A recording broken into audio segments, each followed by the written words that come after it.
ధనుర్మాసము 22వ రోజు 22వ పాశురం.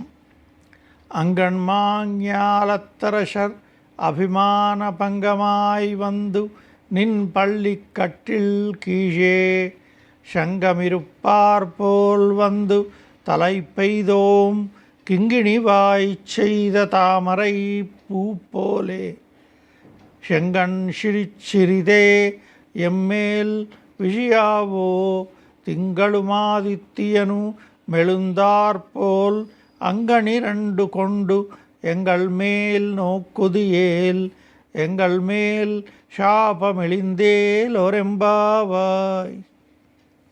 రమణీయము విశాలము అయిన భూమండలమునకు తామే అధిపతులమని విర్రవీగిన ఎందరో రాజులు నీ వలన తమ దురభిమానము పటాపంచలు చేసుకొని నిన్ను చేరి గుంపులు గుంపులుగా బారులు తీరి నీ మంచపు కోళ్ల క్రింద పడి ఉన్నట్లు మేము కూడా చేరగలిగితిమి. చిరుమువ్వలు నోరు తెరిచినట్లు ఎర్ర తామర పూల వంటి నీ అందమైన కన్నుల చూపులు మెల్లమెల్లగా మా వంక ప్రసరింపచేయవా.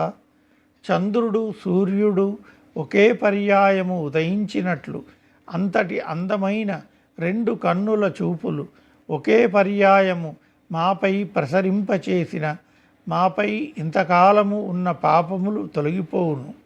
ఇది అద్వితీయమగు భవ్యమగు పాశురము.